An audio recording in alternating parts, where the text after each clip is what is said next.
And the concept that one bowel movement per day is normal comes from relatively small studies done in the UK, Sweden, US, and other high-income countries.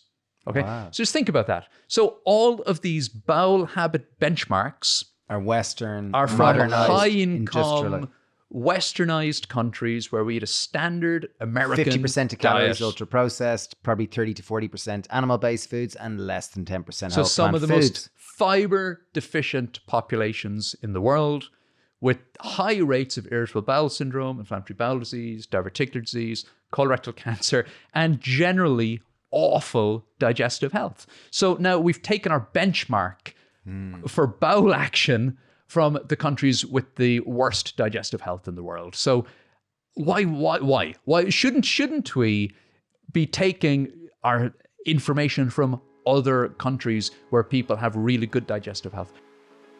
Hello and welcome to the Happy Pear podcast. Hello! Good afternoon, good morning, good evening. We're eating chocolate. Fabulous.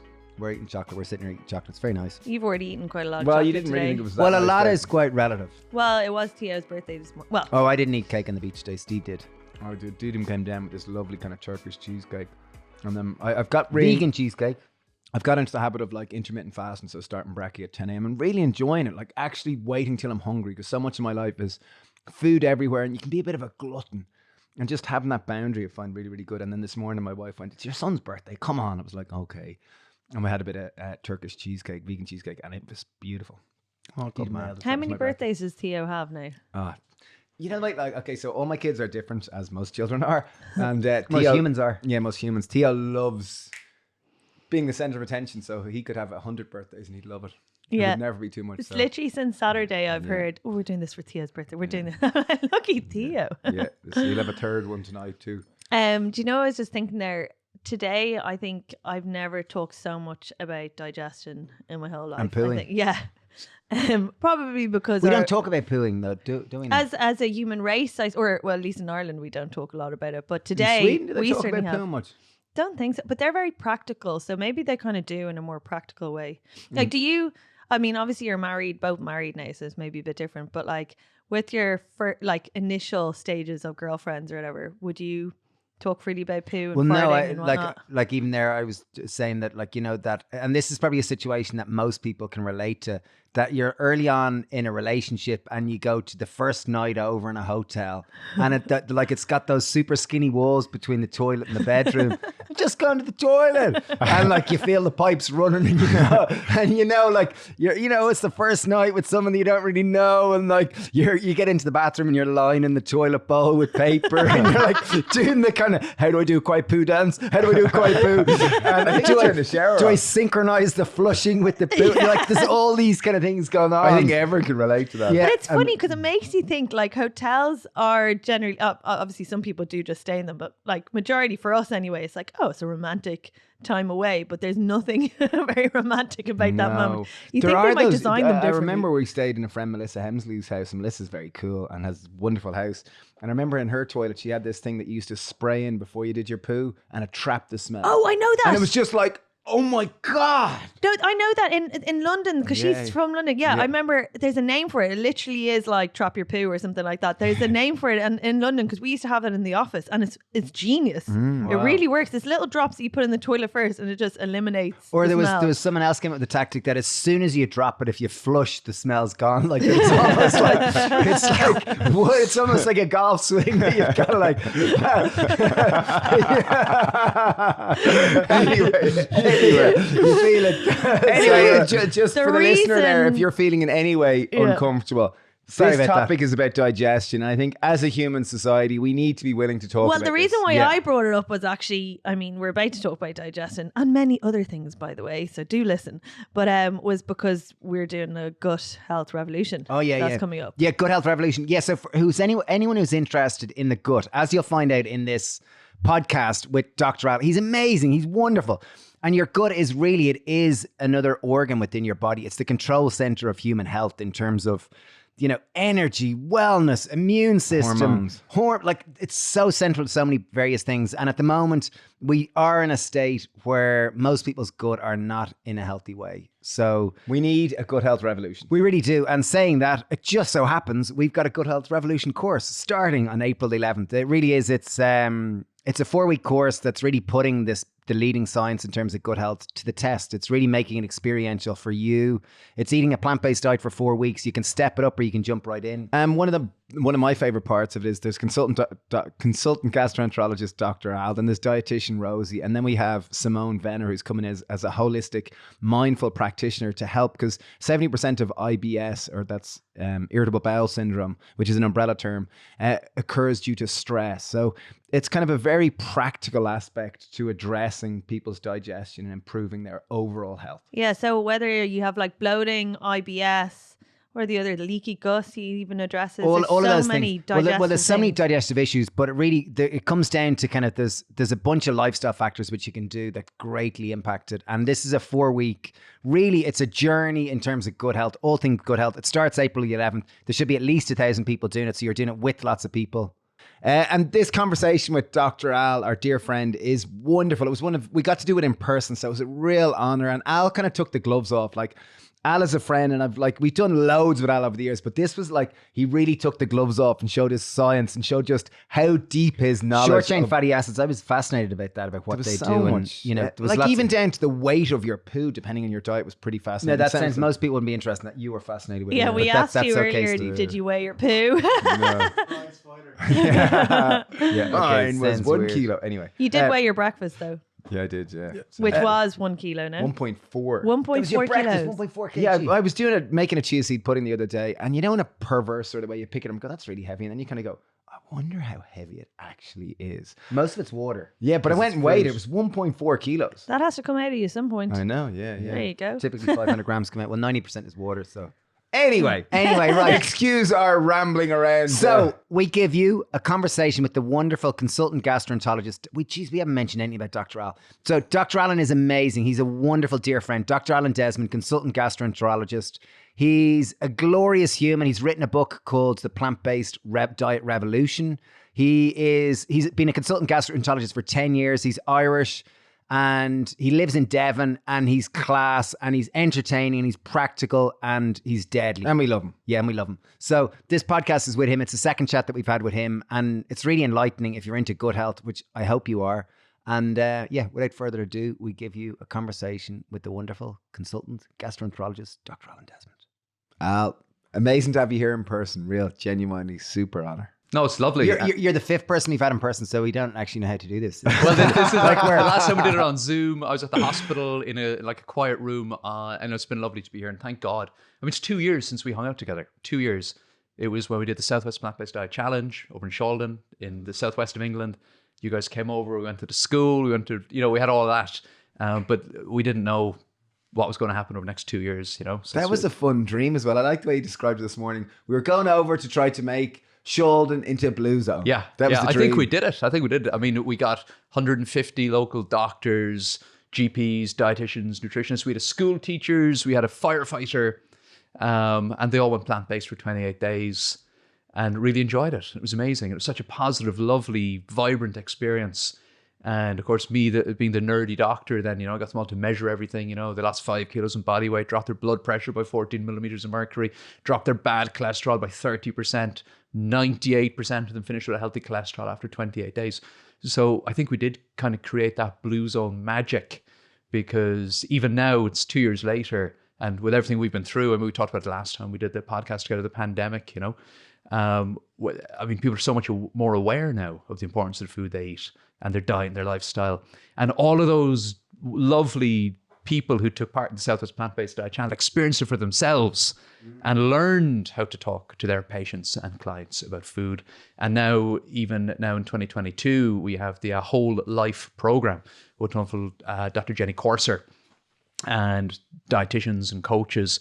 And I think a lot of the GPs who took part in that program can now refer people in to this Whole Life program. Cool. We've got this lovely... And is it a kind of plant predominant type? It's whole food plant-based. Yeah, it's whole food plant-based. cool. And Jenny's put together all these great recipes and cookbooks and everything. And Brilliant. So it's still happening. The ripples are still happening from that. You know, it's great. Wow, that's a great one. That's brilliant. So Al, gut. Let's talk gut. All things gut health. All Like it things really gut is, because health. and even on the main thing, like so like it's often referred to like, I feel it in my gut, like follow your gut instinct, or you hear lots of people talking about their intuition and whatever.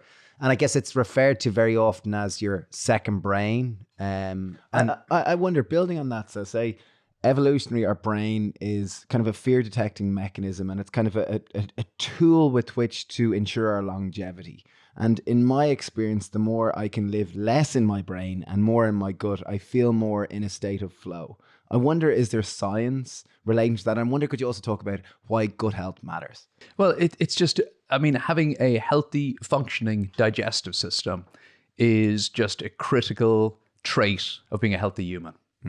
That's one of the things that really attracted me into gastroenterology as a specialty and as a practice.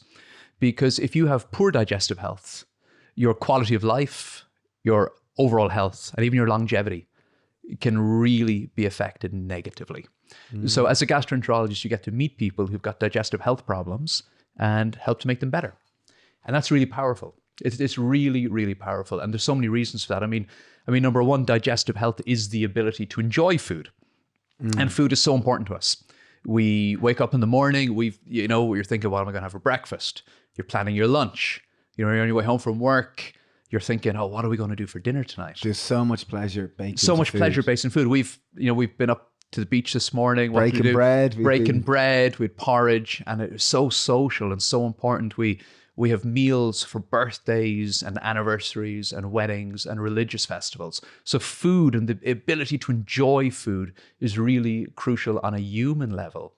And if you lose the ability to enjoy food, it has a huge negative impact on your quality of life. So, I see and deal with a lot of patients with IBS, irritable bowel syndrome. It's not a phrase I'm a big fan of, actually, IBS, irritable bowel syndrome. But so these are people who have got digestive symptoms on a daily basis: bloating, constipation, acid reflux, discomfort, etc. We can talk more about that and later. it's a kind of generalist umbrella term for it's an people with irritated bowel. Yeah, exactly. It's not a phrase that I prefer to use the phrase functional digestive problems. Like things are everything looks okay on the scan or the endoscopy, but it's just not working right. What can we do to improve the function of your digestive system? But it's often referred to as irritable bowel syndrome or IBS. So often IBS in the medical world is kind of minimized. People are told, oh, don't worry, it's just IBS. We've done all the scans. It's just IBS. Like as in kind of live with it, get on with it. Just live with it. Just get on with your life. But can you imagine the impact of not being able to sit down and enjoy food with your friends or family, or go for that meal, or go to that restaurant, or have that bowl of porridge?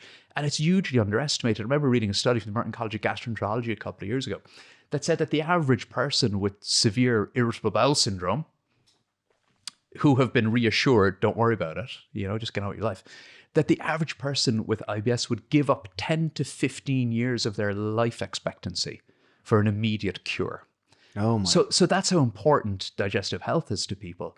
And if you look at people with Crohn's disease, for example, a form of inflammatory bowel disease, so a very prevalent Is condition. Crohn's a more like on the spectrum, or gut health, say there's IBS, so this is a symptom, to do with functioning? Is Crohn's just further on the spectrum, whereas it's become more ingrained and more deeper? I guess Crohn's is more recognized as a disease process rather than a functional disorder, because not only are people getting terrible digestive symptoms, but parts of their bowel are red and sore and inflamed, and they can get abscesses in their tummy and is it like, anemia, etc. What takes it from being like a syndrome, like irritable bowel disease, to, or how does it suddenly be classified as a disease? Is it just further down the spectrum? Well, I guess within medicine, if you can, so with Crohn's disease, for example, if you do a camera test, like an endoscopy or whatever, you can see it. There's redness and soreness. You can sample it. You can put it under the microscope. You can scan it. You can treat it. You can develop medications to treat it. You can gauge the response. You can do an operation for it. Okay. So I suppose that's when we use the term disease, where sometimes we use the word syndrome when someone's unwell, but we haven't yet figured out how to explain it. Can I ask a question there? So the way, so your bowel, and particularly, your small and large intestine, and right down the end of your, digestive tract, if someone does have like Crohn's or IBD or one of those kind of things where it is inflamed and there's aggravation, there's kind of redness and soreness, like, two of the biggest anti-inflammatories are turmeric and like wheatgrass or any of these super antioxidant rich foods. Has anyone done any research trying to, when you actually put those, well, I don't know what the technical term right. is. So You put it in through the back door. There's a nice word for where you so go. enemas and things like that. I mean, well, first of all, Repository. Suppository. You take it through the back door and you kind of like just soak it in that and see if it heals that way. I mean, look, when because the body's an incredible capacity. No, you're right. To heal. And when we're dealing with, certainly in my practice, when I'm dealing with something. So take example, you mentioned specifically colitis. Okay, so that's a condition where there's inflammation in the lining of the bowel. When we put the camera inside and we look at the lining of the bowel, instead of being healthy and pink like your cheek, like the lining of your cheek, really that's what the lining of your large bowel kind of looks like.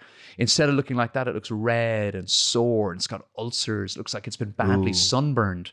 And then, you're rushing to the loo, you're losing blood and all that sort of stuff. It's very unpleasant. So the first thing we do is we work on the overall healthfulness of the diet. We push people away from processed food and animal products and towards plant-based sources of nutrition, etc. And we use that in more severe cases in combination with these wonderful medications that we have. Like we've got 5-ASA drugs, we've got immune suppressants, we've got biologic drugs. Like the technology is really amazing. But in my practice, like the healthy diet and lifestyle and the medication are equally powerful tools that complement each other. But so that's where the conversation starts, right? But it's interesting you mentioned that because there are so many kind of traditional medications or foods or extracts, like you mentioned, curcumin. So curcumin actually is one anti-inflammatory compound that's been studied in great detail, specifically in ulcerative colitis. So the condition you asked about, and curcumin is an extract from turmeric. And it's been used in like Ayurvedic and Eastern medicine for a long, long time as an anti-inflammatory, for things like arthritis and headaches, et cetera, et cetera, et cetera. So it has been studied in ulcerative colitis. It's actually incredibly effective. But my point was that, so if I take it through my mouth orally, like... Well, there's been studies on both. There's been studies on both. I always wondered that, like, the body is super incredible. Like I take it in through my mouth and somehow it knows to go to the sore bit in my gut. Yeah. And it's like, that's assuming that, like, I don't know, the body's an incredible mechanism that you'd almost kind of think that, well, if it's down at the end of if it's easier to go through the back door to get it closer, like, why don't I put it in that way and try, that you're probably going to get a bigger bang for your buck going. No, you're right. But I mean, it's been specifically for curcumin, we've seen studies. So for ulcerative colitis, for example, we would start with those treatments that I mentioned. You have your basic tablets and sometimes suppositories and enemas, healthy dietary change. And if patients aren't getting better at that point, traditionally, the next step would be to bring in immune suppressing steroids or anti-TNF medications. So these are wonderful medications and they help a lot of people improve the quality of life, but they also come with a significant, certain side effects and everything, and you don't prescribe them lightly. But for those patients in particular, there's been some great randomized controlled trials looking at giving people curcumin. So 2 grams, 3 grams of curcumin per day as, it's a turmeric extract, getting maybe 80% of those patients into remission. Wow. And why is that? It's because curcumin targets many of the same inflammatory mechanisms that our modern drugs target. Like hitting the same interleukins and tumor necrosis factors and all of these inflammatory signals that our medications are targeting. You can do that with curcumin too, and side effect profile is very, very good. People sometimes get a little bit of abdominal discomfort with it, but it's a very safe medication. But I think a lot of practitioners in the gastroenterology world haven't really looked at that research, but certainly it's something I recommend to my patients with mild to moderate colitis all the time, Because it's more like almost like a dietary supplement as opposed to, a technological medicine. Yeah, exactly. And there's plenty of other dietary supplements that are put out there, but there's no evidence to support them. But curcumin's been the subject of several randomized controlled trials endorsed by the European Crohn's and Colitis Organization as a useful treatment for patients with ulcerative colitis in particular, Wow. Okay. This would lead me on to something which I know you're super passionate about. So a quote which you'll often, which we got from you, is that statistically in the UK now, about 55% of all calories are ultra processed calories. So that means we eat so much junk food, so much more over the last kind of number of years. And in Ireland, it's something like 50%. In the US, I think it's something more towards 60%. And I just wondered, like, how is the current gut, like the average person, Joe or Mary on the street, like how is the average person's gut today? was not good. I mean, we've spoken before about this whole concept, all health begins in the gut. That's a very old-fashioned concept. And even where does that concept come from? Like, what's the... That was Hippocrates, Hippocrates 2,500 years ago, telling his disciples all health begins in the gut. Well, he actually said all disease begins in the gut, but I guess it's nice to put a positive spin, with apologies to Hippocrates, that all health begins in the gut. And, even then, 2,500 years ago, he was teaching his disciples, the kind of very basic principles that would ultimately develop into modern medicine. But he taught them a lot about food, let food be thy medicine is not a concept attributed to Hippocrates, but also all health begins in the gut. And he would teach his disciples that when they were trying to help people to get better, they should look at food and food intake, etc. And in the last 20 years, we've learned that there's a lot of truth in that ancient wisdom, that, gut health really does matter. And if your gut health is poor, then your overall health is poor. And a lot of that comes down to the food that you're eating. I mean, you mentioned a moment ago that, we get 50 to 60% of our calories from ultra processed food. Crisps and maybe if you can explain what those... So basically, these are the foods, like the food industry since about the 1950s has hit on this concept that you can make food not in your kitchen, but in a factory. And you can take out all the perishable stuff, you can take out the fiber, and then you can mix in flavor enhancers and emulsifiers. And they've developed artificial carbohydrates like maltodextrin and all these flavor enhancers that make these products, these food-like products, taste like something you'd like to eat. So you can take a little fruit cake off the shelf in your filling station that's got an expiration date like in 3 or 4 months' time, right? And you can eat it, but it tastes moist, like it's just been cooked. And your kind of primitive brain goes, oh, this is lovely, this is comfort food. But of course, what you're tasting is an artificially generated food matrix that's been very carefully designed to appeal. But these junk foods aren't food. They contain more sugar, more salt, artificial flavors and emulsifiers. They're usually low in fiber. I mean, very simply, think about the difference between an apple and an apple Pop-Tart. An apple being the original, the apple Pop-Tart being the ultra-processed version. All the good stuff is taken out, all the fiber and the phytonutrients, the beneficial stuff that a healthy gut thrives on. And instead we put in all these junk food chemicals that demonstrably negatively impact your gut microbiome and your digestive health. But that's only one aspect of the standard Western diet that's problematic when it comes to gut health. Of course, the number one would be fiber deficiency. So we don't eat fruits, vegetables, whole grains, nuts, seeds, and legumes anymore.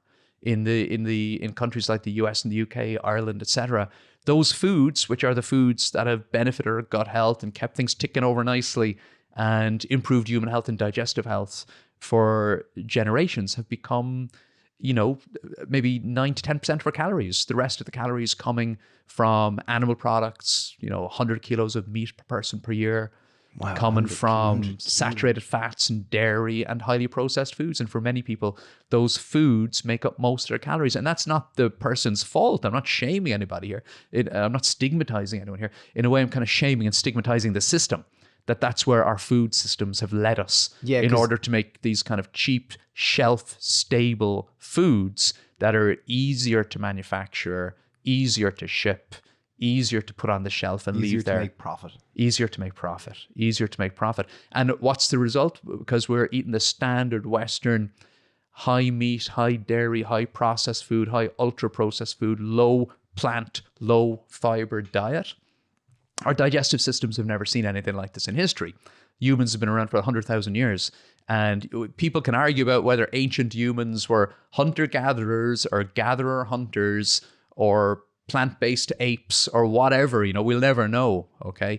But like the evidence is very, very clear that this new standard Western approach to eating isn't good for digestive health in any way. And then you look at... And how do you classify that? Like, is that down to... Because I know like the gut is made up of a microbiome, which is a collection of bacteria and microorganisms in your gut. And how do you actually determine, does someone have a good gut or a bad gut or a healthy gut or an unhealthy largely gut? down to the diversity of the different strains and the proliferation. Well, the first thing I would say is like, even without understanding the science behind it, you just have to look around. So we talked about standard Western diet, also called the standard American diet. Okay, so originated in the US, probably, pre-war, post-war refrigeration came on. the ability to produce, microwave meals and all that kind of stuff, one built on top of the other, fast food joints, McDonald's and all that, just kind of dominated the food system, now we've got a situation where food deserts exist and dietary intakes are generally very poor. So what's gut health like in the country that invented the standard Western diet? It's terrible. So irritable bowel syndrome, so digestive symptoms, bloating, constipation, etc., affect 45 million Americans. 1 in 5 Americans has gastroesophageal reflux disease. So one of the most commonly prescribed medications on planet Earth are antacid medications, things like proton pump inhibitors, omeprazole, ranitidine, famotidine. These are medications that switch off the acid secretion in your stomach, which is a really important of healthy digestion and normal digestion, but tablets that switch that process off to try and put a lid on the indigestion and dyspeptic symptoms that 1 in 5 adult Americans are living with. 1 in 3 US adults under the age of 50 have a condition called diverticular disease, these little pouches that form in the side of the large bowel of people who habitually eat a low-fiber diet. It causes abdominal pain, discomfort, abscesses. It can even cause perforation. I've taken care of patients over the years who've died from diverticular disease. Affects 1 in 3 adults under the age of 50, costs the UK health system $2.5 billion a year. In the US, the UK, Ireland, Australia, bowel cancer has become so common that it affects more than 1 in 20 adults in their lifetime. Now, there are still countries in the world, there's still populations in the world where bowel cancer is almost unheard of. And if you go looking for it, you won't find it. So like in rural Africa, for example, the studies have been done that you don't get precancerous bowel polyps in middle-aged people living in rural Africa with a rural diet and lifestyle, with a high fiber diet and lifestyle, 50, 60, 70 grams of fiber per day. They don't get precancerous polyps. They don't get bowel cancer. Now, I'm not saying they don't have other health challenges. They obviously do, right? But that disease is a standard Western diet disease. In the US, we've got a condition called fatty liver disease, non-alcoholic steatohepatitis. So this is a condition that you get, which is largely driven by the standard Western diet. Refined sugars and animal fat drive the deposition of fat on your liver. And we think of fat as just being, this extra tissue that sits on our tummy and it just sits there and it's inert. But it's not, of course. Excess abdominal fat and visceral fat is a pro-inflammatory tissue. It drives inflammation in your system. And inflammation is the root of all disease. Inflammation, again, is a common thread that runs through so many diseases, like chronic, unchecked inflammation.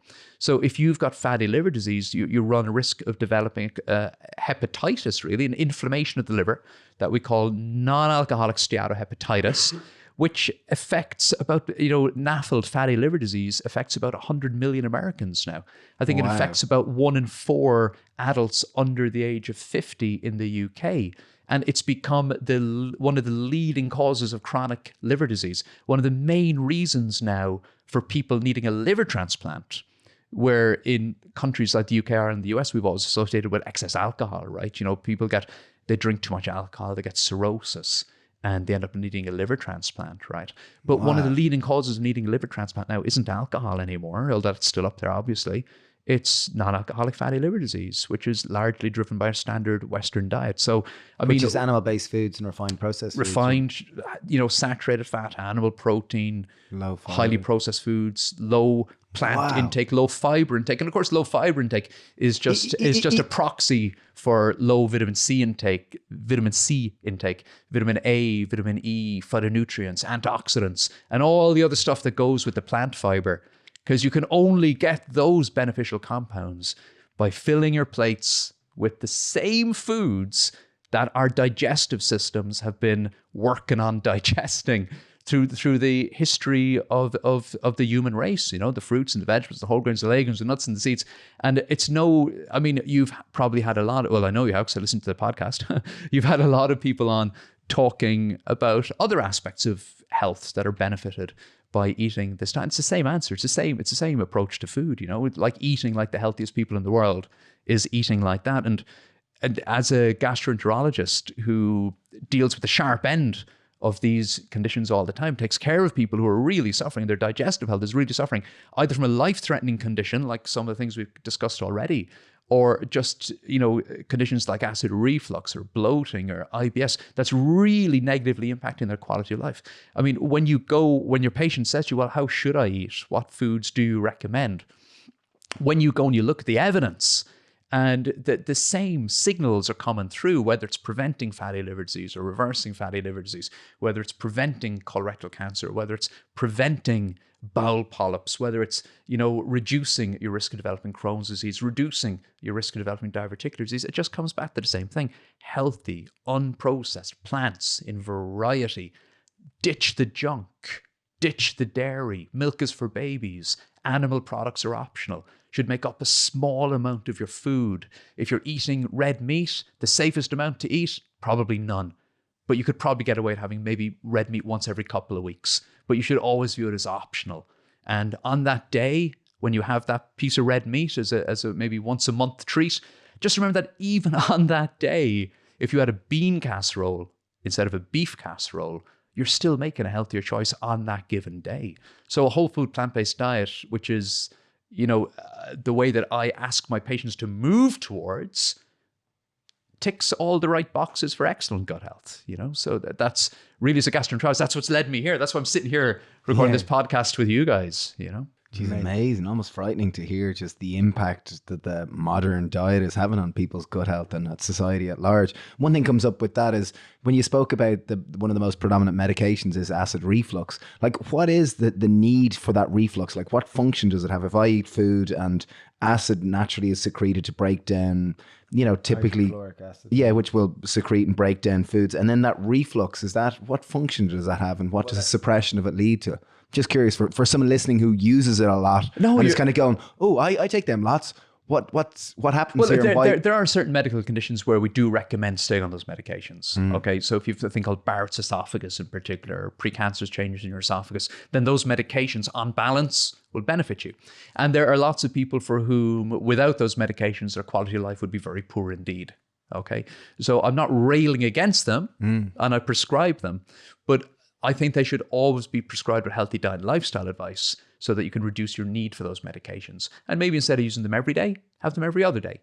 And if things are going very well, maybe wean yourself off them and only use them as needed. And have you seen many people come off them by just changing their diet and lifestyle? Oh, very much so. Very, very much so. So when you eat food, I mean, the human digestive system is incredible. We said earlier on, okay, so eating food and digesting food is incredibly important socially. But of course, it's like the essence of being human, right? We really are what we eat. So our bodies are made out of proteins and fats and carbohydrates and minerals. This is the stuff we're made out of. And where do we get that stuff? Food. We eat it. We really are what we eat. I mean, about 15% of your body is protein, and it has to be replaced and regenerated all the time. Where do you get that protein? You eat it. So food is incredibly important. And even on that one, because I'd say half the people listening here have gone, oh, you said that word protein, but you're talking about a whole food plant-based diet. Like, where the heck do I get my protein? Like, if I need 15%, if I need it to regenerate all my cells in my body, like, where do I get it from? Like, maybe if you can just, I know, because you could talk about this for the next 2 hours about and protein. This is probably the question we're asked most. It's like, could you even just touch on that for a minute? The protein question. So 60 seconds, protein question with Dr. Alan Desmond. First of all, I think when people ask that question, it doesn't bother me because it's a really important question, and it's really important to answer that, because where you get your protein is incredibly important, and it's a really important determinant of your health and longevity.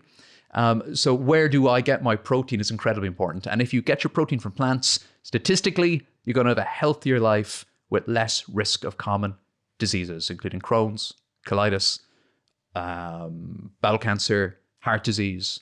All the studies tell us more plant protein, less animal protein is the key to preventing those conditions from happening. But protein, we think about protein, really what we're thinking about is amino acids. And when we eat any food, our amazing human digestive system goes to work extracting the building blocks that it needs to continue feeding our body and our amazing metabolic processes and making all the enzymes and hormones and signaling mechanisms and energy in the mitochondria and the neurons. You know, it's like, how do we fuel that whole system? We fuel it with food and oxygen and water. So if you eat any food, your body, specifically for protein, is on the hunt for amino acids. Those are the building blocks of protein. So where do amino acids come from? Amino acids come from plants. So fruits, vegetables, whole grains, nuts, Only seeds. because you hear that expression that all protein comes from plants. And Yeah, that's where it originates, right? So the amino acids is what we're really talking about. So beans and legumes are particularly high in protein content, but there's protein in every plant. I mean, spinach. like watermelon. Even rice. Even rice, apples, they all contain some protein. And in fact, although I'm not recommending it, but if tomorrow, Dave, you decided that you were just the only thing, I'm going on a spinach only diet. I'm not recommending it, okay? But I'm only going to eat spinach today. I'm going to eat 2,500 calories of spinach. Oh, sounds awful. Yeah, you're going to be busy, That's right? That's a full day's work. That's a full day's work, okay? What you do at work today, Dave? I ate spinach all day. A barrel load of spinach. Yeah, like Popeye, right? But you'll probably get between 70 and 90 grams of protein that day, because there's so much protein per calorie in spinach that you'll get double your protein needs for the day. And then the next day, if you say, okay, I've done the spinach only diet, but then I'm going to do the whole grain rice only diet. I'm only going to eat whole grain rice today.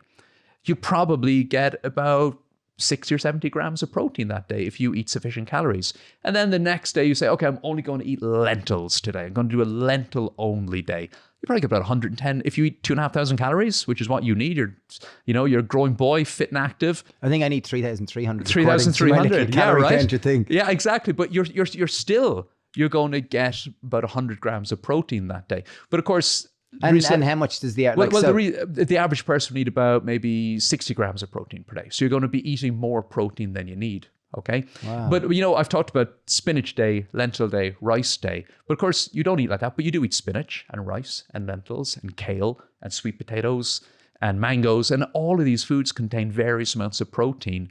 And when we look at these studies, like the medical evidence is very clear that individuals who eat a strict vegetarian or vegan diet and eat fruits and vegetables and whole grains and legumes and nuts and seeds, whole plants, and that's where they're getting their calories from, they consume between maybe 70 and 80 grams of protein per day, which is more than enough for any healthy living person. And the top 5% of those individuals consume about 100 grams of protein per day, which is a huge amount of protein, which is twice the amount that the average person would need to consume. So vegans and vegetarians eat enough protein. And not only that, they're getting their protein from plants instead of animals. So if you decide to get your amino acids by eating beef, because now that cow has eaten all those plants, and has eaten all the silage and grass and feed and all that sort of stuff that they're given. And they've gotten their amino acids from that, and they've used those amino acids to make their muscles just like we do. But now instead of eating the plants, we're going to eat their muscles to get their protein. So we're now getting the amino acids through the cow or the chicken or whatever. So you're almost getting it secondhand by you get exactly right, and you're getting it. But the human digestive system is incredible, right? I mean, there are very few foods that could escape human digestion. We are designed to digest food, and we can digest meat and chicken and all that kind of stuff, and we can extract the amino acids that we need from them. But it's about the package. So now you're getting your protein, but you're getting animal protein, you're getting animal amino acids. So now you're choosing to get your amino acids from foods that are loaded with cholesterol, dietary cholesterol, and are wrapped up in saturated fat. And when you cook that piece of red meat or that piece of chicken, you're exposing it to heat, and you're generating chemicals like polycyclic aromatic hydrocarbons and heterocyclic. How do you remember all these words? And heterocyclic amines. So these are it's like a science experiment. I remember being in medical school, and anyone who's studied organic chemistry will know that if you take a living tissue and it's full of all these chemicals that are biologically active. And, animal hormones are biologically active. I mean, before we had modern drug synthesis, for example, if you had thyroid deficiency, you would be given little pills that were ground up thyroid gland from pigs or cows. Or the first insulins that were given to people with diabetes were animal insulins, like insulin that was extracted from the pancreas of a pig.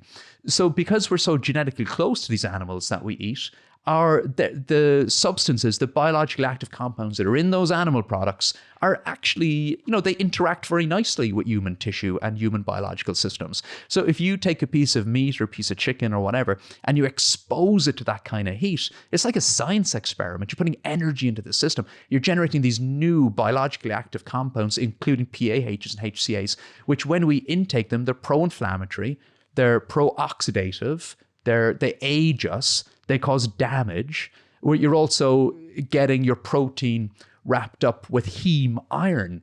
Oh yeah. So heme iron is the form of iron that's in animal products. We get non-heme iron when we have black beans. We get heme iron when we have beef. We talked about the beef stew and the bean stew earlier, right? So a lot of people say, oh yeah, but heme iron is way more bioavailable. You absorb it way better. So therefore it must be better for you. But of course, it's not better for you. And we know that the more heme iron you consume, the higher your risk of developing something like bowel cancer or heart disease. And heme iron you get from animal-based food. You get from animal. You can only get it by eating other animals. Wow. And it's a pro-inflammatory compound.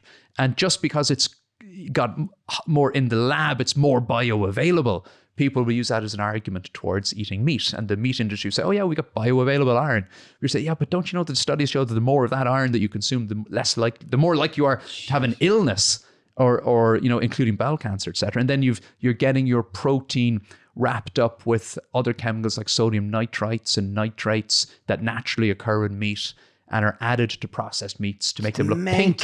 The amount of detail, like I think anyone listening would go, oh my God, like Dr. Alan Desmond, you are so smart. Like, so much, and you've come round to a whole food plant-based diet. Like, and like, it's probably, you're not a typical kind of like someone that would go, well, you're like a vegan plant-based kind of guy. Like you wouldn't, you studied for, I think it was like 13 or 17. 18, I believe it was. I remember having this chat where you studied for a hell of a long time to become not just a doctor, a consultant gastroenterologist, which takes a long period of time. And it's probably like, even amongst your field as a gastroenterologist, there's probably not that many who are plant-based or are big advocates for this. Have you seen, like, because you've changed since we've known you the last 5 or 6 years, and you're an incredible, like, your detail and your knowledge of a plant-based, like, and your practical application. That's the thing that I think really differs you to many people. Lots of people will espouse what one should do, but they don't often do it themselves. But you actually walk your talk based on what the science says. I guess my question is that, like, you are incredible because the amount of information around it. Like, you really do. Like, anyone listening, the systems and like, there's so much detail going on here. And I'm kind of going within the field of gastroenterology. There's other people that are very smart as well. Do you see that there's other people starting to kind of go, okay, well, like, the gut, second brain, vitally important organ here. Like, fiber seems to be super important. You only get fiber from plant-based foods. Like, why don't we encourage people to start eating more plant-based? Like, do you see a movement? Like, because I know there's other gastroenterologists in the US. What about in the NHS or in? Well, I find my colleagues incredibly supportive. More and more of my colleagues are moving more and more towards a plant-based diet. And that's not just me. That's through their own reading and their own awareness of what's going on in terms of the research on digestive health. The concept of a plant-based diet being better for your digestive health is very much entering the mainstream. And we're seeing more and more studies looking at that. Even I flew over here from out of Bristol yesterday, and on the plane I was reading a paper that was just published. I haven't fully digested it yet. I need to read it again. But again, it's a study. I think it was a European study, possibly out of Denmark. So just in your spare time, you were just reading a paper for the crack, like just for the fun, like brilliant. Yeah, research paper, not newspaper. Class. Yeah. Well, I love nerding out on this stuff, And this is a paper done by a Gut Microbiome Research Center at a big center in Europe. And what the question they were asking was, do vegans have a healthier gut microbiome? So, maybe 5 or 6 or 7 or 10 years ago, the question that those sort of researchers would have asked is, do people who eat a Mediterranean diet have a healthier gut microbiome? Because that was where the science was. But now that the science is showing us that vegans, people who eat a whole food plant-based diet, have lower rates of obesity and heart disease and type 2 diabetes. When we've got the official US dietary guidelines for treating type 2 diabetes recommending a plant-based diet. When we see all these various organizations like the American Cardiology Association recommending plant-based and Mediterranean or vegetarian diets to prevent heart disease. And a lot of the reasons that they're recommending that is because the gut microbiome benefits that we see from eating fruits and vegetables and whole grains and nuts and seeds. The research question is very much in the mainstream. Well, do people who only eat fruits and vegetables and whole grains and legumes, nuts and seeds and leafy greens, do they really have a healthier gut microbiome? And study after study is telling us that yes, they do have a healthier gut microbiome. So the study I was reading on the plane yesterday, like sometimes you see these studies that look at small groups of people, but they go really in depth. And what they showed, they took a group of omnivores and a group of vegans. Everybody's healthy. They're all, healthy body weight, not known to have any gastrointestinal problems, healthy volunteers. And they examined both the structure and function of the gut microbiome in both groups. And it was really fascinating because what they showed was when you do the kind of gut microbial head count, like what kind of bacteria, what genera, what species are in there, there was a definite difference between those two groups. Oh, yeah. Now, but the difference only extended to about 15 to 20% of the gut microbes. It wasn't completely like black and white. There was still a huge overlap. They're all humans, they're all living in the 21st century. But there was about a 15 to 20% difference in the constituents of their gut microbiome. Okay, as in the bugs. Yeah. But where it gets really, really interesting is where you actually look at the function. So rather than looking at what the microbiome is built out of, what is the microbiome doing? And what they found was that on multiple measures, the vegan gut microbiome was performing in a way that is more advantageous to human health. Reduced production of inflammatory postbiotics, reduced production of choline, of trimethylamine, which your body makes from carnitine from red meat and choline from eggs. Why is that important? Well, trimethylamine, which is made by your gut microbes when you eat those foods, gets transported into your bloodstream, turned into trimethylamine oxide, TMAO, to pro-inflammatory molecule, linked to heart disease and stroke and chronic kidney disease, even linked to poor outcomes in patients with colorectal cancer. The vegan gut microbiome isn't very good at making secondary bile acids. Why is that important? Secondary bile acids are what you get in your gut microbiome. If you eat a lot of meat and saturated fat and animal fat, your small intestine has to make a lot of bile to emulsify and digest all those fats and make them available to your digestive enzymes so you can absorb the nutrients that are in them. Your body will extract the nutrients from anything, even animal fat. We'll find some use for it in the human body.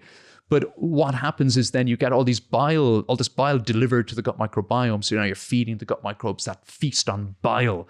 So now you've got to deal with their waste products, their postbiotics, secondary bile acids, pro-inflammatory, pro-carcinogenic, increased risk of bowel cancer, precancerous polyps, and in things like ulcerative colitis. But if you don't eat that food, then your gut microbiome gets really bad at making that stuff. So your gut microbiome isn't making those harmful substances anymore. But instead, your gut microbiome, what they found in numerous studies shown that people who only eat fruits and vegetables and whole grains and nuts and seeds of a huge variety of plants and that, their gut microbiome seems to be optimized for the production of beneficial compounds like certain vitamins and neurotransmitters and short-chain fatty acids. And short-chain fatty acids are important to human health. So the short-chain fatty acids made in your gut microbiome, preferentially when you eat high-fiber plants, made more preferentially on average by vegans and omnivores. And what do they do for our health? Well, the benefits that you get from a gut microbiome that is really good at making short-chain fatty acids, there's so many of them, it's hard to keep up with the research. They're generated in your bowel by the good guys, by the gut microbes. They provide 70% of the energy to the cells that line your colon. So they are the energy source for your human cells. They're made by your gut microbes. That in itself is fascinating. For every cell, just for the gut microbe, for the cells lining the large bowel, the colonocytes. Wow. So if you're not getting enough short-chain fatty acids, the colonocytes will get a bit dysfunctional, a bit unhealthy, a little bit leaky, a little bit red, a little bit sore. The short-chain fatty acids bind with special receptors in the lining of our gut, and they interact with our body to help promote the secretion of insulin by our pancreas, to help control our appetite. Wow. The short-chain fatty acids enter our bloodstream.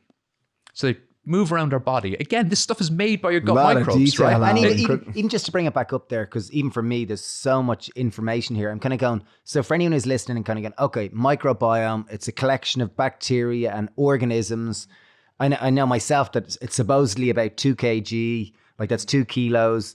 And you've got billions of these things in your gut, and they're bacteria, they're yeast, they're fungi, they're archaea, and they're viruses. And it's a collection of these things.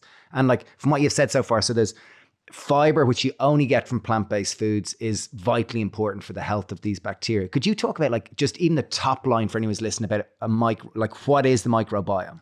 Yeah, I mean, you've summarized it very nicely. I mean, we live in a microbial world, okay? Humans have been, and apologies, we might be going back over material we covered previously, right? Yeah, but it's brilliant. But it's just, even for me, I forget it. Yeah, so we live in a microbial world, and I mean, you asked for a simple explanation, but it's hard to separate this from where we came from, So the very first living creatures on the earth, living things on the earth, were little microscopic things, viruses and yeasts and archaea and bacteria. So they've been around for billions of years. We've been around for hundreds of thousands of years. So as soon as we enter the world, as soon as we're born and we leave our mother's body, and maybe even before that, we are just like every other surface, like the microphone, the desk, everything here. We are covered in microbes. We live in symbiosis with these microbes. And as soon as we're born, those microbes begin to populate our body, our ears, our nose, our mouth, every orifice, okay? But they also populate our digestive system. And our digestive system, particularly the large bowel, is a really great place to grow bacteria. There's nutrients it's the there. perfect temperature. It's warm. It's moist. Cozy, it's cuddly.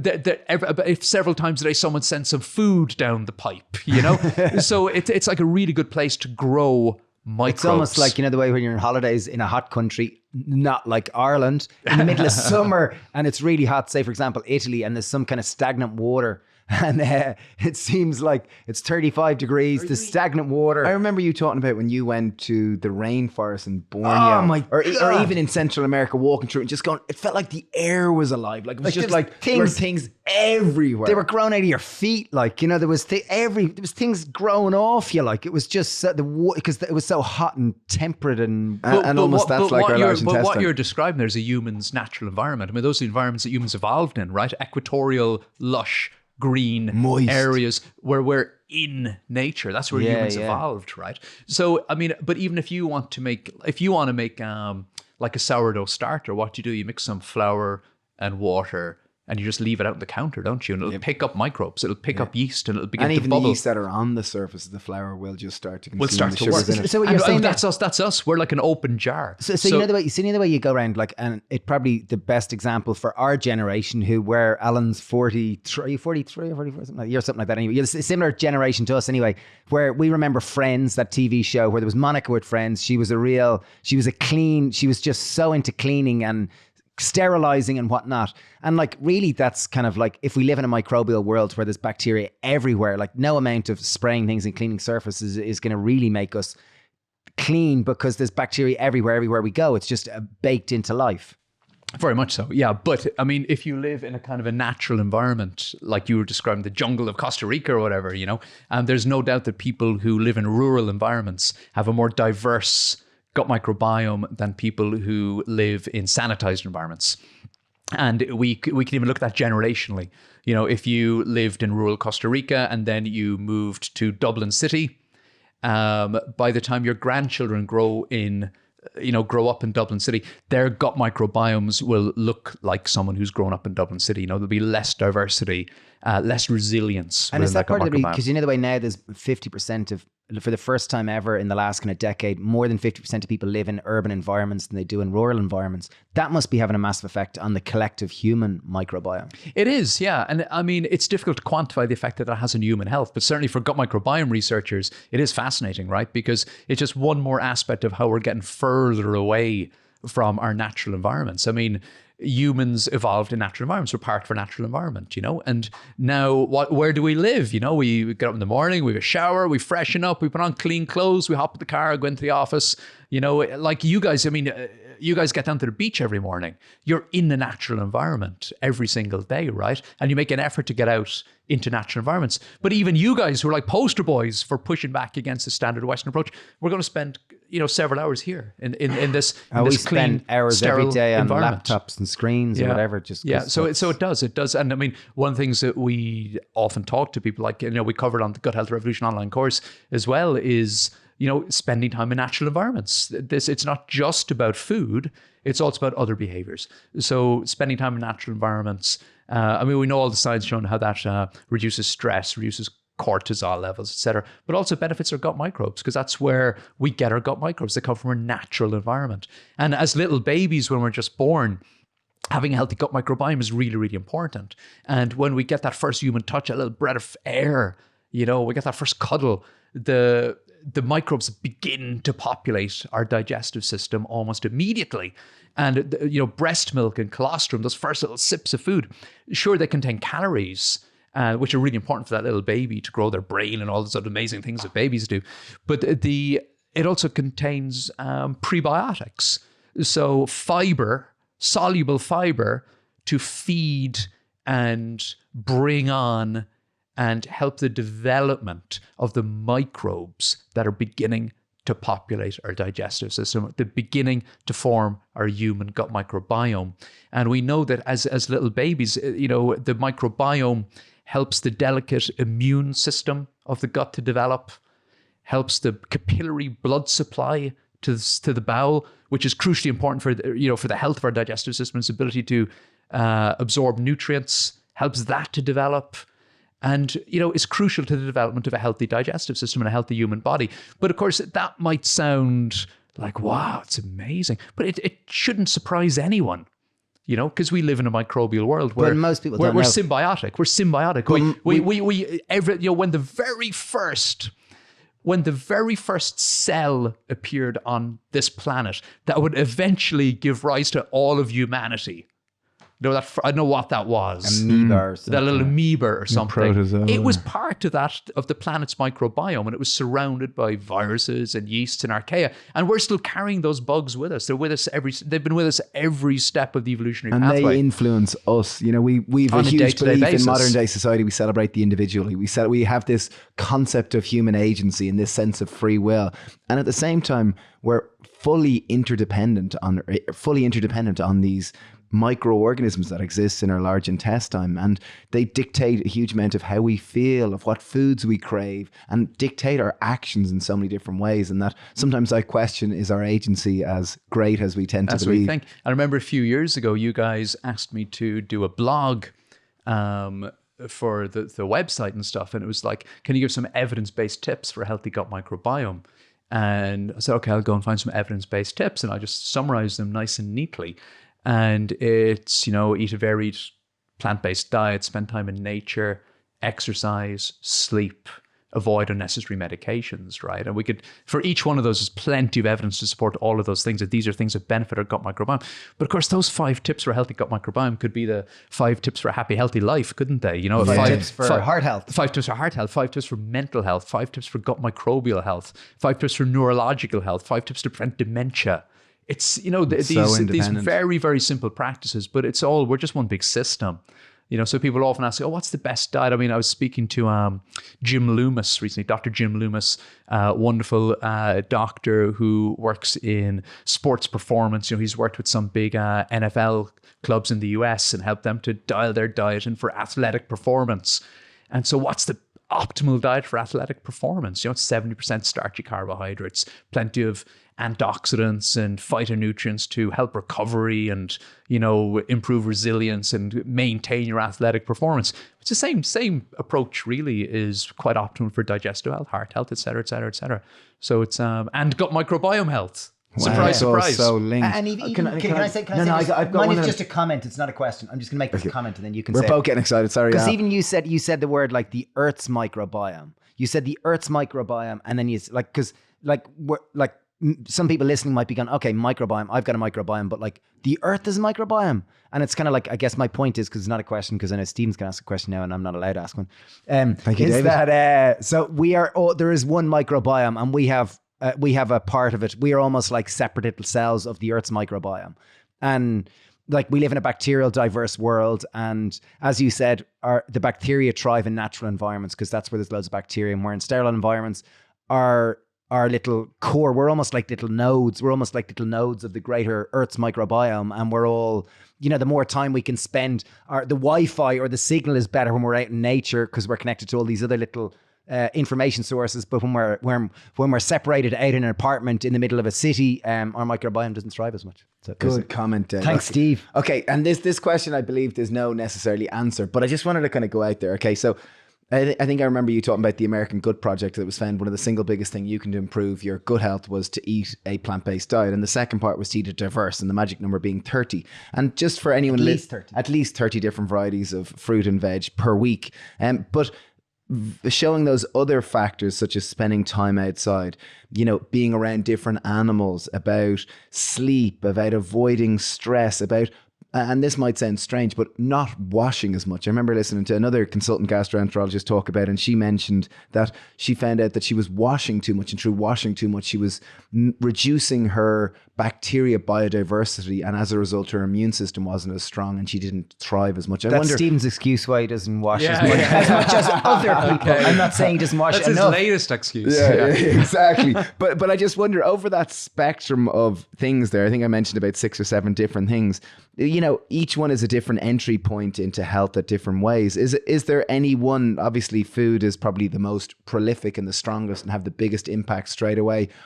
Relatively, the other ones, are there other ones that are as stronger than others, like spending time outside? Like, can I have a go at that? I'd say sleep is probably number 2, because if people don't sleep for 6 days in a row, they're going to become psychotic. So sleep, I think, is paramount importance because it's so essential. I think it's the foundation of health. I think spending time outside, you're more likely to sleep better because then your relationships are going to be better and you're going to be less stressed. So I think that's prolific. I think washing is good, otherwise your relationships. No, we're crap, trying to answer this ourselves. Sorry, I know, over to you, Al. Anyway. Well, it's just like everything. It's a summative, isn't it? And it's like trying to say that word again. It's summative. They all combine together. They all just combine together. It's like synergistic. They all overlap and synergistic and all that sort of thing. But there's no doubt about it. I remember speaking to one of my mentors, in the guy who really kind of lit my passion for the whole microbiome research when I was a young doctor, Professor Fergus Shanahan. He was a Cork lad, wasn't he? A Cork guy, yeah. And he was just a great teacher, and just also. I think he's authored and co-authored hundreds of gut microbiome papers, and was one of the, in the vanguard of that research 20 years ago, and right up to even just a few years ago when he retired.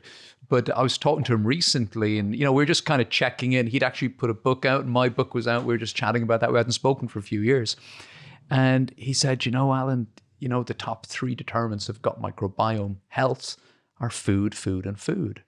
So as adults, we can't minimize it. We just can't minimize the effect that food has on our digestive health. And I mean, we've just had some chats just now that we just went to the 20,000 feet view, right? We talked about the history of the earth and short-chain fatty acids. And short-chain fatty acids. We've gone really, but what does it come back to on a practical basis? In terms of preventing these digestive health problems, it just comes back to daily practices that are very achievable and very doable, and you can make those changes very practically. In the Gut Health Revolution course, we have 4 threads to it, 4 evidence-based threads to improving your digestive health. We've got the food. Yeah. So you can either gradually jump in, or you can step it up every week, where we just get you to increase the diversity of plants in your diet. You don't have to go completely plant-based, although we like you to, but you don't have to. And we have a step-up meal plan where you can just gradually increase the fiber and the diversity. We have those healthy lifestyle things. You guys talk about community and time outdoors and exercise and sleep, really important.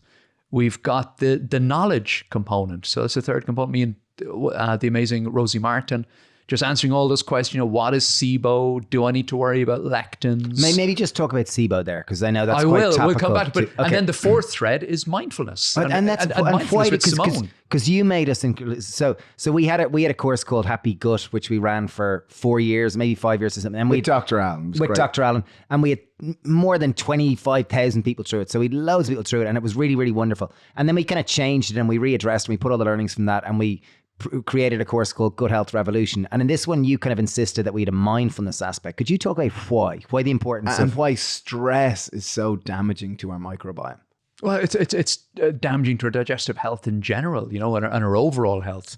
I mean, obviously, look, low level stress could be a good thing if you've got an exam or you're running a marathon or you need to perform at work today. A little bit of stress is good. You're aware of that stress, and it's, that's a good thing, But 21st century life is very stressful indeed, right? God knows we've just gone through pandemic and everything, so it's super, super stressful. We're always on the email. We've got demands, financial worries, etc., etc., etc. We're supposed to be everything to everybody. Life is stressful. And stress and digestive health are intimately connected. Often at clinic, I'll spend some time speaking to a patient who might do 15, 30 minutes, 45 minutes before they come around to saying to me, because we've talked about food and medication, we've organized all the investigations and things that we do in gastroenterology clinics, all the scans and blood tests and stool tests, all the rest of it. And the patient will kind of say to me slightly shyly, "Doctor, does stress have anything to do with it?" I was like, absolutely. I'm glad you asked. And that's normal. Don't be embarrassed by that. Don't be ashamed by that. Everyone is stressed. And yes, stress affects your digestive health. So, Steve, you've got excellent digestive health. So if you walked out of this room right now and you saw a horrible car accident or you received some, God forbid, terrible news, what will happen? You might feel nauseous. You might vomit. If it makes you feel extremely anxious, you might run to the bathroom and have diarrhea. You might feel constipated for a few days. You might meet Dave for breakfast in the morning and he'll say, "Oh, you're not eating your porridge." You say, "Yeah, I know, my appetite's terrible. This terrible thing happened yesterday. I'm still not quite right." And everyone would understand. That's normal. People get that. And that's a really good example of a psychological stress completely turning your digestive health on its head, reducing your gastric emptying, reducing your appetite, making you feel nauseous, slowing down the contractility of your gut so you don't get contractility. That's a lovely word. We're learning a lot of words today. Yeah. We're learning a lot of words today. And slowing down peristalsis. I knew that. that one. I That's remember a good that one from biology. And so that's just purely emotional response. So let's take that horrible experience, that imaginary Steve just had, and let's dial it down by 80%. So now you're just generally stressed out on a day-to-day basis. You're under pressure. You're going through a difficult time, whatever.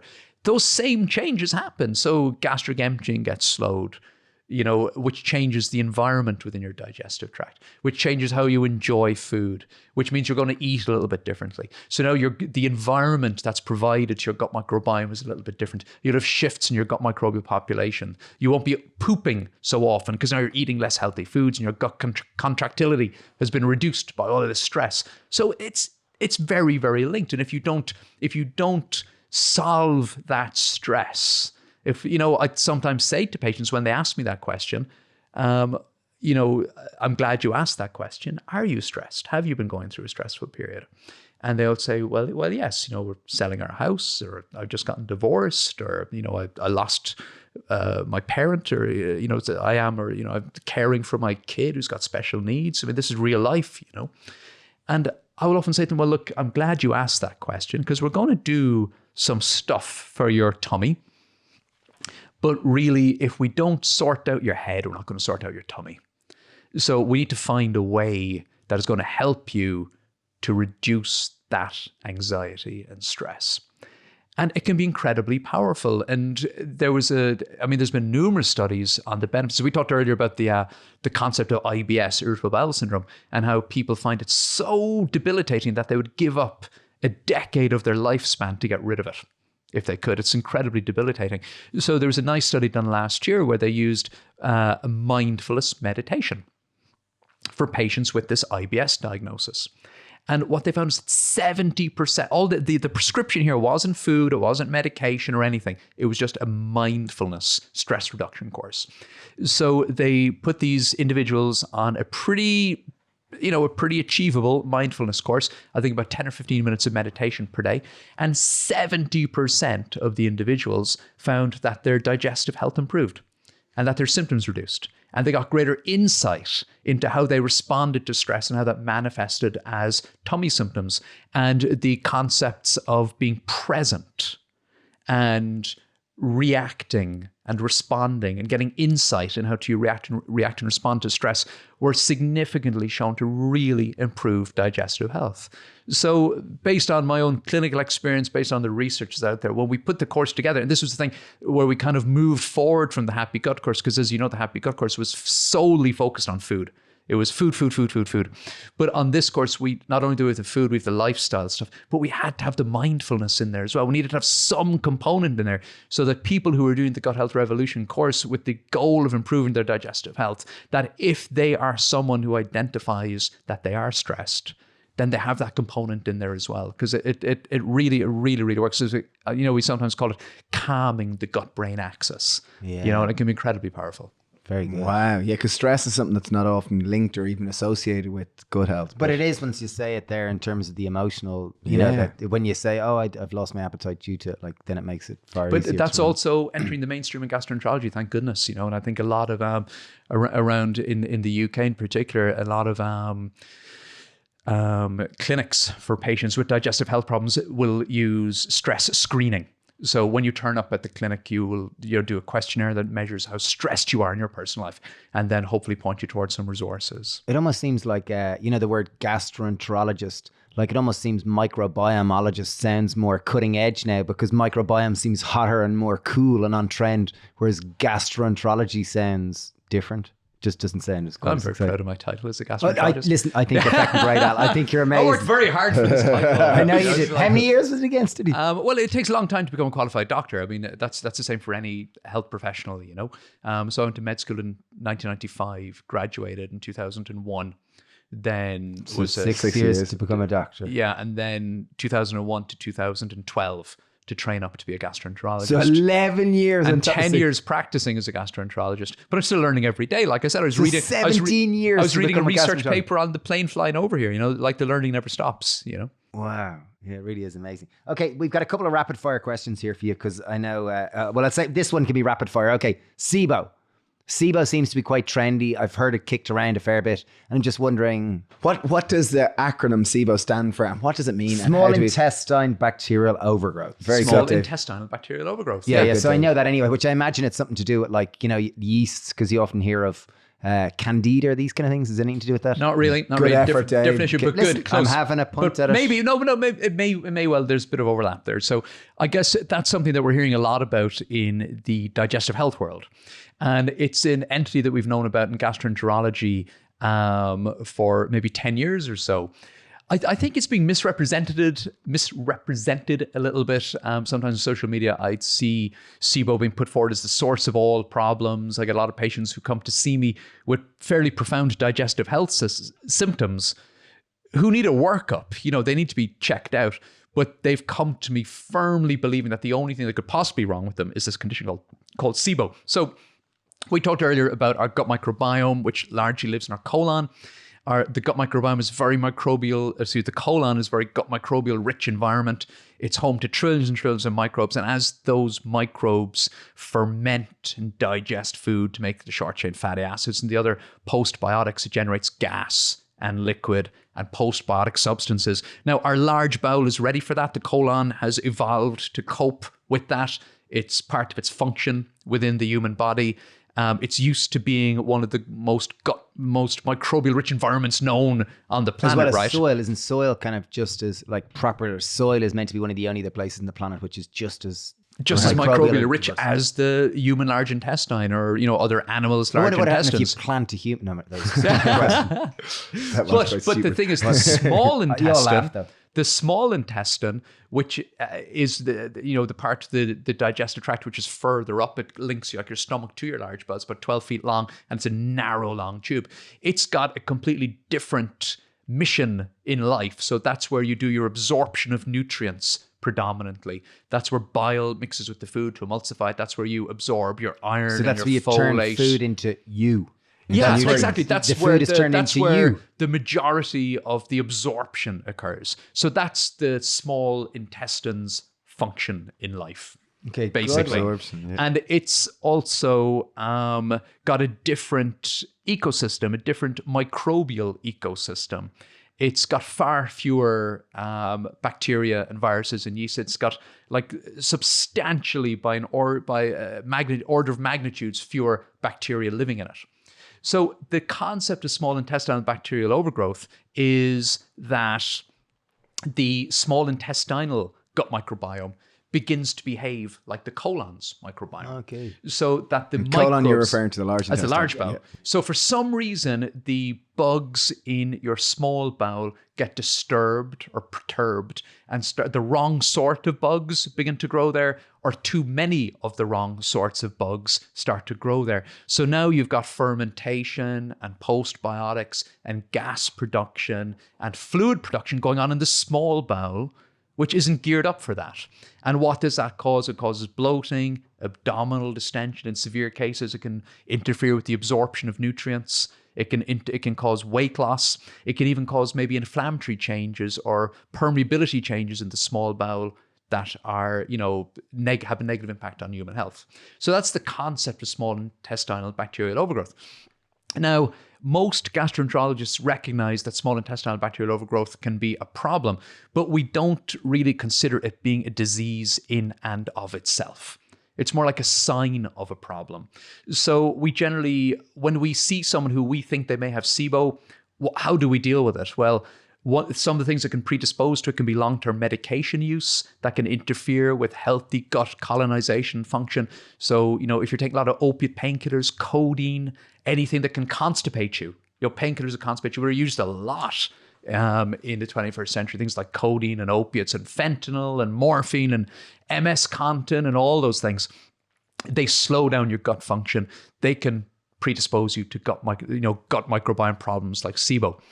Also, the overuse of proton pump inhibitors. We talked about this earlier. So if you've been on omeprazole or lansoprazole for a long time, reduces the acidity in your stomach, which perturbs how your gut microbiome is populated. So it gives you an increased risk of these wrong bacteria growing in your small bowel. But generally, for patients with SIBO, we would generally recognize it as happening in perhaps older individuals who've been on those medications for a long time, but also in people who've got very profound digestive problems like Crohn's disease with strictures, or they've had an operation, so their bowel has been, resected and replumbed. So they've got little bits of their bowel that are just sitting there growing lots of bacteria. junctions.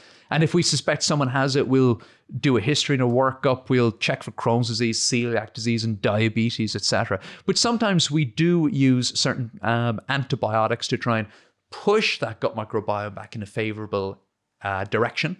So we're familiar with antibiotics. We're familiar with probiotics. So here's another new word for you. Eubiotics.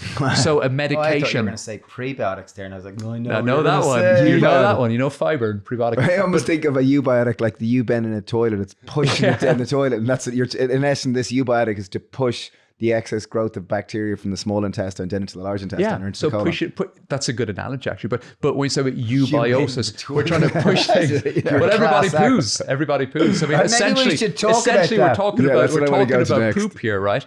But what we're doing here is we're pushing the gut microbes into a favorable direction. Okay, second rapid fire question. But if we don't address the issues that led to that problem, like unhealthy diet, constipation, medication overuse, or underlying conditions, we're not going to fix the problem long term. And that's why I get a little bit nervous when I see companies offering mail order kits for you to check for SIBO at home, and then they'll sell you some antimicrobials or something. Because it's like most of medicine, you can't just take it in isolation. You got to look at the whole person. You got to take a history. You got to... And it sounds like the basics, like as you said there, it's the basics, like whether you're talking gut health, heart health, skin health, weight, whatever it Athletic is. performance. It's food, as you said, which, a plant-based or plant-predominant, eat more whole foods, because the average person is eating mostly refined and animal-based foods. It's to sleep more. It's to move plenty. It's to spend time in nature. Avoid stress. And avoid unnecessary antibiotics. Great one, Steve. That's great. Okay, great moving straight on to poo. Okay. Poo. How many times should we poo? Okay, this is something that society doesn't like talking about. And defecation, poo, whatever type of word you think Runny to use ones, for firm ones, splattery ones. Can we talk to you about how many we should be doing a day and the Bristol stool chart? Everybody poos. Let's put it out there. Everybody poos. And it's part of the human existence. Part of being a human, okay? And people get embarrassed about it, and I wish they weren't embarrassed about it. Even people coming in to see you, do they? Of course they're embarrassed about it. But even us, we're talking about now, we're all laughing, we're making a joke about it. But it's just a very basic human function. Yeah, I even said the word splattery. It makes us giggle.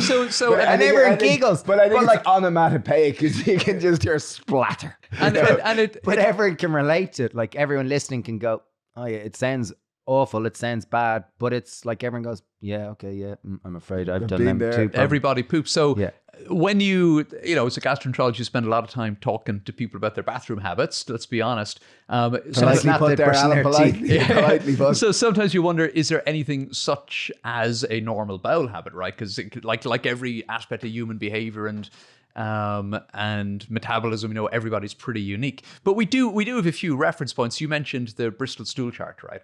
So first I'll tell you what it is, and then I'll tell you like the concerns I have about it.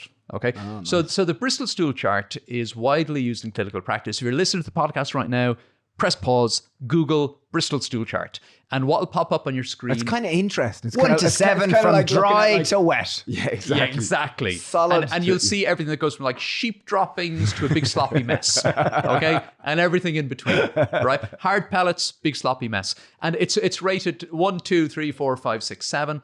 And if you generally ask a health professional, where should I be on the chart? They will say you should be around a 3, a 4, or a 5. So kind of a firm, formed log or sausage-shaped item that, that holds together in the toilet. That's what we say is a normal poop. And we also say, well, yeah, the normal thing is to poop once a day. That's normal. If you're opening your bowels once a day, that's normal. And 90% of people will go between once every 3 days and 3 times a day. So that's the textbook answer. Wow. That's the textbook answer. But you're not a textbook gastroenterologist. Like, you're not. You really are on the cutting edge. You are in so many ways. You're very progressive in that. Like, you're very progressive, and you've got a very much, you're very much plant-based and very much lifestyle-based, as well as all the other kind of solutions which are out there. So what would your views on that? Because you're not textbook. You're not. So we look at the Bristol stool chart, right? And that is used all over the world. Yeah. Okay. And in every gastroenterology clinic, it's there. And it's helpful, because I think when people come into the room and they've got to talk to the doctor about what their bowel habits are like, sometimes having that chart can be helpful. Because they can just go, number 2. And it opens up the conversation. And it opens up the conversation and it demystifies. But the Bristol stool chart was designed in Bristol, England, in the late 90s. How did they do it? Well, they wanted to develop this chart that we could use in clinical practice. So they got 66 volunteers, and they got them to describe their poo, what their bowel habit was like, how often they went, what their poo looked like. And then they gave them a medication called loperamide, which makes you constipated. And then they described what their poos looked like. And those were the type 1, type 2 stools that are on the chart. And then they gave them a laxative, a stimulant laxative called Senna, which makes you poo more often. And that sent them rushing to the toilet. And they described those poos. And those were 6. And they're on the chart. They're 6 and 7. So when they weren't on those medications, they had type 3, 4, or 5. Okay. And the concept that 1 bowel movement per day is normal comes from relatively small studies done in the UK, Sweden, US, and other high-income countries. Okay. Wow. So just think about that. So all of these bowel habit benchmarks are Western, are from high-income, westernized countries where we eat a standard American 50% of calories ultra processed, probably 30 to 40% animal-based foods, and less than 10% so some of the most fiber deficient populations in the world, with high rates of irritable bowel syndrome, inflammatory bowel disease, diverticular disease, colorectal cancer, and generally awful digestive health. So now we've taken our benchmark for bowel action from the countries with the worst digestive health in the world. So Why shouldn't we be taking our information from other countries where people have really good digestive health? And what are those countries? Well, if you look at countries that traditionally eat a very high fiber diet, if you go to any of the blue zones, so, Nicoya Peninsula, Costa Rica, Ikaria, Greece, if you look, the traditional Okinawan diet that's been, published in the Journal of the American Medical Academy like 20 years ago. So high fiber, unprocessed, plant predominant diet, 97% of 50 to calories. 70 grams of fiber per day. Exactly, right? So Where's the average West? Because you said that earlier, the average person in the UK or Ireland gets about 13 to 14 to 15 grams 17. of fiber. yeah, a or day, maybe something really 18 low. grams of fiber per day. Yeah. They're not even coming close to the minimum, which is 30. Yeah. They're nowhere near the optimum, which is probably 50 to 70. I mean, you probably have 18 grams of fiber for breakfast every day. So, but this has been studied too. So how often do you go to the toilet? How much poop does a healthy person produce? So we know for example, studies show that in Sweden and England, the average person poops out 150 grams per day. And most of it is bacteria. Most is bacteria. In 150 New grams. York, the average person poops out about 100 grams Wow, per so day. where's the extra 50? Why do the UK They don't and have the... much bacteria. Well, they're not. So they're, we need better sewage treatment plants in the UK and in than Sweden. New York. Yeah. I mean, New York's Maybe got a it's big- just being efficient. Well, that's it, but we're efficient. But then if you look at countries where you eat a traditional high fiber diet, like rural Africa, etc., and they've got really low rates of colorectal cancer and Crohn's disease and ulcerative colitis and all those conditions, generally have excellent digestive health. It's a different story. How many times a day? How many I'm grams? loving this. Well, This how is- many grams this today? is a great... About this is so 500 relevant. grams a day. 500! Oh my God. 500 So there- grams a day. So if you're putting out 500, and that's, I'm giving you Jeez, I must get a evidence-based stats. scales I'm of not it. making this up. I mean, so if you eat a healthy, high fiber, whole food, plant-based diet, like the Half healthiest kilo people in the poos. world. Yeah, I mean, it's the thing, isn't it? Go vegan, do epic poops, because most of what you poop out is actually microbes being shed from your gut microbiome. So the majority of that waste that you poop out, it's water and microbes. And then there's some residual protein. There'll be, other byproducts. There'll be bile that's been broken down that gives your poop that brown color. But most of what you're pooping out is gut microbes. And if you were eating a healthy high fiber diet, like the healthiest people in the world, and we're back to the microbiome again, you're going to have a higher volume of poop. So for anyone who's making the change to a whole food plant-based diet, one of the things they notice is, yes, they're visiting the bathroom more often. They're going to Not to have baths either. Well, not to have baths either. They're going to see more poop. They're going to see it more often. And the science says that, well, this is a healthy development. And so what do so okay. Can I go with summary level in terms of... So summary level. Okay, so this is so interesting. So UK 150 grams per day, US about New York 100 grams a day, Central Africa about 500 grams a day. In the UK and in Sweden, it's typically 1 to 3 times every 3 days. It's the average would be once a day. Average would be once a day. So what about when you look in these people that have healthy, super healthy digestive, Well, David, which are Flynn, plant-based? how often do you poop a day? Plenty. Don't be embarrassed. Certainly 2 to 3, I'd say. Yeah. Certainly 2 anyway. Steve-O? Yeah, it'd be 2 to 3. Yeah, I would say 3 to 4 times per day. Oh, good man. Oh, you Yeah. get a bonus one. Yeah, but Depends on the day, like. Yeah, exactly what you've eaten the previous day, right? But look, everybody poos. We just confirmed. Okay, it's 3 to 4. Hang on. So we just confirmed that yes, we all poop, just like everyone who's listening to this thing. But if you eat a healthy high fiber diet, yes, you're going to see more poop. You're going to see it more often, and this is a good thing. Gastroenterologist approved. Boom. Wow. Very good. Top level, more poo, better. Yeah. Try More to keep poo, it bigger energy volumes. solid. So Bristol stool chart, just to come back to where we started. So 3, 4s and 5s. This is based on a study of purely 66 people, wasn't it? So it's not a huge, massive big I'm sure it's population been study built or on since then. meta-analysis. But in essence, our poo ideally should be reasonably solid and less splattery or less Watery splats. watery. Or any comments on that? I don't think didn't we got a buy good it? answer for that. I don't Okay. think we got a good answer for that, because if you look at populations where they do eat a higher fiber diet, they're producing at 470 grams per day. I'm not sure that's on the Bristol stool chart. That kind of large volume of cohesive soil.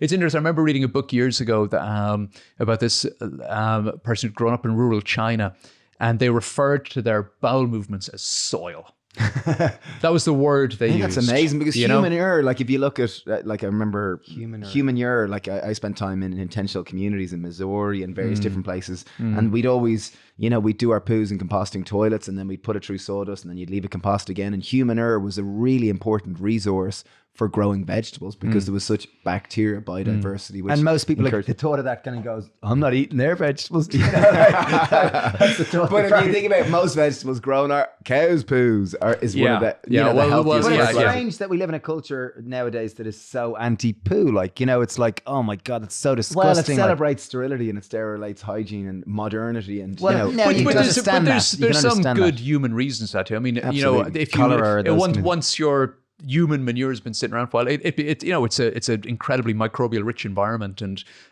animal manure will often there's a lot of bacteria that are in your gut microbiome that if they get into your bloodstream, if you have a cut in your hand and you get exposed to that, they're going to get in your blood, they're going to make you sick. They're going to make you unwell. So there's probably good societal reasons why people have learned to keep separate the from waste poo. away, but it's still a normal human function, and I'm not saying we need to. I remember where there was a kind of a good movement where they were trying to start to capture this human urine, not see it as this kind of waste resource, and that this was kind of an inefficient waste. Anyway, that's okay, really interesting. Two more rapid fire ones before rapid fire, because you're doing really good with the rapid fire, Al, but it's so fascinating.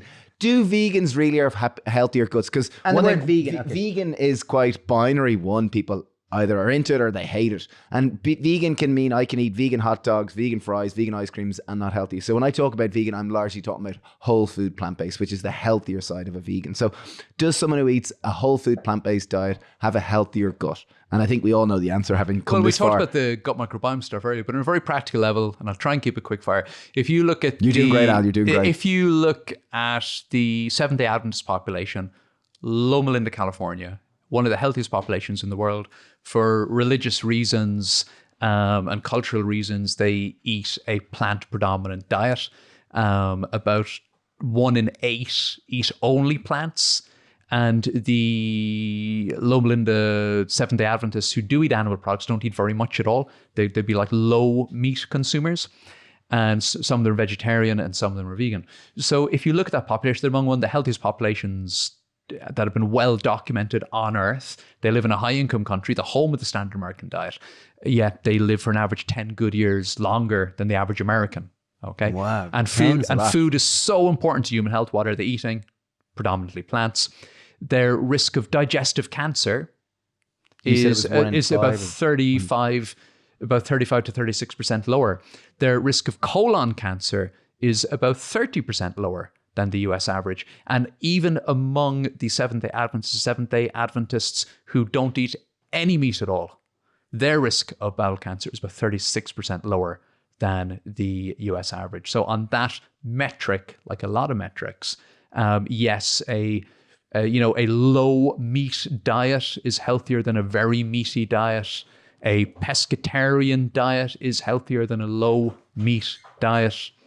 A whole food plant-based diet on many measures is healthier than a pescatarian diet because you're just putting in more fruits and vegetables and whole grains and legumes and soybeans and nuts and seeds. So on that metric, I would say yes. And on many other metrics, yes. Yeah. And then even that leads me right into the next question. Next rapid fire question is, you said there, you were talking there about meat or whatever. And on the complete polar opposite of what we've been talking about here, you do meet very smart people and they're on a carnivore diet or some kind of ketogenic animal-based diet, which is predominantly animal-based foods like steak for lunch and steak for dinner, and they're eating, goat's milk and colostrum and liver for breakfast or whatever, like, which is the polar opposite of the way we eat. And I'm just wondering, what are your thoughts on that, and how has this become a kind of, somewhat of a cult? So why don't I recommend it, I guess? Or what are your thoughts on it, really? Well, I think, for a lot of those people who eat like that, they have removed so many other foods from their plate that if there was any food that was causing them any digestive symptoms or fatigue or tiredness or anything, or sugar, processed foods or anything, they've removed them. They've removed them. So that could be beneficial. But cutting out the processed foods. Yeah, exactly. So they may have removed a bunch of other stuff. We see that movement is predominantly coming out of the United States, right? Where we know dietary intakes in general are very, poor. Yeah. So maybe they're getting some improvement in that regard. But when we look at what that does to our gut microbiome, I mean, there was a study back in 2014 just looking at what that kind of, low fiber, animal-based, high fat, high animal like protein, the Atkins carnivore approach. What does that do to your gut microbiome? Well, it reduces your gut microbial diversity. It increases the production of all the harmful substances that we just talked about, which you're not going to notice the negative effect of that maybe today or tomorrow. Well, you'll notice your bowel habit effects today or tomorrow, right? Because if you visit slows right up. And if you visit the carnivore, support groups, you'll see them talking ironically about fiber supplements, So what's the best fiber supplement to help me get the most out of my carnivore diet? And you're sitting there, well, fruits and vegetables would probably be the best fiber supplement, But they're using, fiber supplements like Metamucil and stuff like that. And they're getting constipation and diarrhea and their digestive health is going nuts. And we know that in many ways, that's, I know Simon Hill, our mutual friend, recently described the carnivore diet as a gut microbiome starvation diet. So we know that a saccharolytic plant-fueled gut microbiome is incredibly favorable for our digestive health. We know that a proteolytic gut microbiome, which is a gut microbiome which is fed from animal products, from animal protein, there's this paper studied just published recently that said the byproducts of a proteolytic gut microbiome are in the vast majority of cases harmful to human health. So you're only generating the negative postbiotics. There was a study published in the UK in the last 2 years from the UK Biobank. Now, from the UK Biobank. So the UK Biobank is like a really incredibly interesting resource on food and health and digestive health and all that. So they've got data on about 500,000 UK volunteers, and they know what they eat. Do they smoke? Do they go to the gym? Are they overweight? Are they underweight? Do they have a family history? And what they eat predominantly, right? And they published a paper, I think it was last year, which was looking at the top reasons for being hospitalized and food. So what affected eating red meat, processed meat, and poultry meat, so chicken and that sort of thing, have on the top 25 reasons to be admitted to hospital. And in 24 of the top reasons to be admitted to hospital, which are exactly what you'd imagine, pneumonia, heart attack, diabetes, a lot of gut health problems drive people into hospital. So in that top 25, you've got things like precancerous bowel polyps, perforated diverticular disease, duodenal ulcer, gastric ulcer, et cetera, gastroesophageal reflux disease. In all the top 24 reasons for being admitted to hospital, eating meat either did nothing at all to reduce your risk, which is in stark contrast to eating fruit and vegetables, as we discussed. So either didn't make you healthier or increased your risk of being hospitalized, and substantially increased one's risk of precancerous bowel polyps, diverticular disease, gallbladder disease, diverticular disease, et cetera. So when it comes to digestive health, those are the foods that increase your risk of developing a disease. So why would you choose to eat a diet that is made up exclusively of those foods? In my view, it's a ticking time bomb. And you may feel, or you may think, or you may even in actuality see some short-term benefits. You may lose some weight. You may, people talk about, oh yeah, I'm concentrating better and my life is easier and, eating this way aligns with my values. But ultimately, I think long-term, you're storing up a hell of a lot of trouble for the future, for your gut health and your overall health. Yeah, I remember there was a family friend who, this is probably 15 years ago, he was on a version of an Atkins type diet where it was very much meat-based and that type of thing. And I remember we hadn't seen him in a number of years, and then we went and met him again, and he just looked so swollen. I just could see it because we hadn't seen him in years, and his breath smelled very bad. And And when we look, so if we're trying to improve people's digestive health, so we talked a lot about things like inflammatory bowel disease, Crohn's, and colitis earlier, right? We just want to treat the whole person. We just don't want to treat their digestive health. So whatever dietary advice or medication or anything that we're asking them to do, it should be aimed at improving their overall longevity and health as well. And we know that a low carb, high animal protein diet on average reduces your life expectancy, increases your risks of multiple diseases. So if carnivore was a tablet or a prescription or a drug, I don't think it would get a license. You wouldn't be allowed to prescribe it. There aren't any dietary guidelines in the world that recommend a carnivore diet. So when you look at the dietary guidelines, the healthy dietary guidelines in the UK or the US or Canada or Sweden or wherever, and they have differences, and you can argue the science on some of the finer points, the inclusion of dairy or not, whether people should even be eating red meat at all, or should they be having beans. You can argue those finer points. But what's the core thing that they all have in common? Fruits, vegetables, whole grains, legumes, nuts, seeds.